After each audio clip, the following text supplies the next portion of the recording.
Hey, what's up, everybody? Welcome to another Festive Flicks edition of Wade Watches. I'm Wade. Happy Thanksgiving Eve to all of you lovely people out here.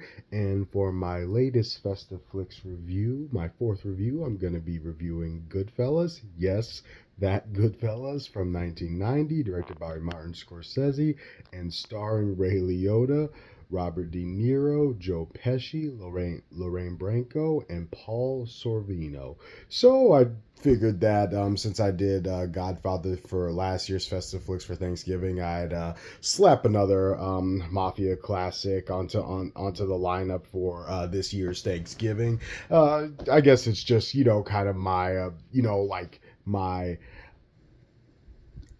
non-traditional tradition non-traditional unconventional tradition to watch like a gangster movie this time of year because it's not that difficult to see why. There's always an emphasis on how these criminal organizations in these films, especially Italian mafias, they are like family. There's a code of ethic, well, at least in their mind, there's always a code of ethics, code of honor, strict principles, and they treat each other like family. And that's especially evident at points in this movie where it's always emphasized how these guys really only hang out with each others and outsiders aren't allowed. Very similar to The Godfather, but this is definitely its own unique thing for sure.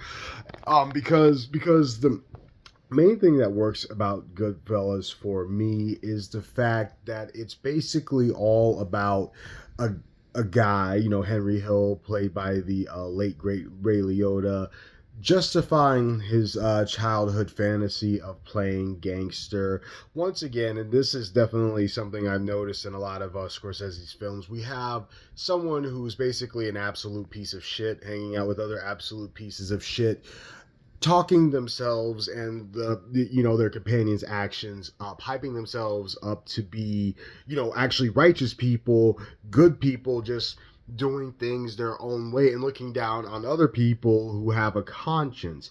And I like how that's juxtaposed throughout this entire movie, where at one point, the title of the film is mentioned by saying, like, yeah, we're good fellas, we call each other good fellas, but then you see these guys doing heinous, horrible, and unimaginable things, being evil sons of bitches, evil criminals. So I really enjoyed that. I really enjoyed just kind of that. I like how Scorsese does that, making like total pieces of shit, total assholes, just very charismatic. I'm not gonna say likable because there's nothing likable about these guys, but they have so much charisma. They're so set in their ways, and they're so convinced that they're in the right, that it's always enjoyable to watch, and it's no exception here.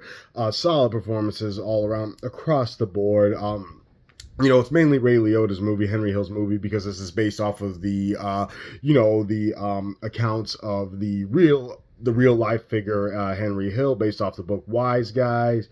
So it's all his story. He's a really solid lead. It was definitely awesome to see his rise, and again, living out that childhood fantasy, to seeing the consequences that come with that.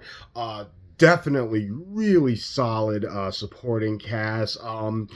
Robert De Niro, Joe Pesci, Paul Sorvino, they all steal every scene that they're in. Wish the movie was a little bit longer so we could have seen all three of them a little bit more. I would have loved to have seen more of their backstories as well. I really would have, especially Joe Pesci's character Tommy DeVito, because that guy's definitely the scene stealer, which and that Oscar that he earned for Best Supporting Actor was definitely well earned. But oh well, So I guess that's me saying I wish it was a little bit longer, but it's fine at roughly 2.5 hours. I still thoroughly enjoy this film. It's still one of my all-time favorite films of all time. It's very Goodfellas is very, very rewatchable in terms of classic gangster movies, right up there with Godfather and Scarface for me.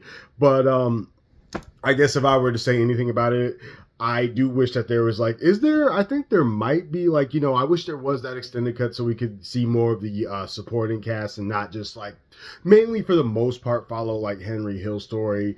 throughout, but it still works really well as it is. And if you haven't seen it yet, definitely check it out. And wrapping it up, I'm definitely gonna still give Goodfellas a perfect 10 out of 10.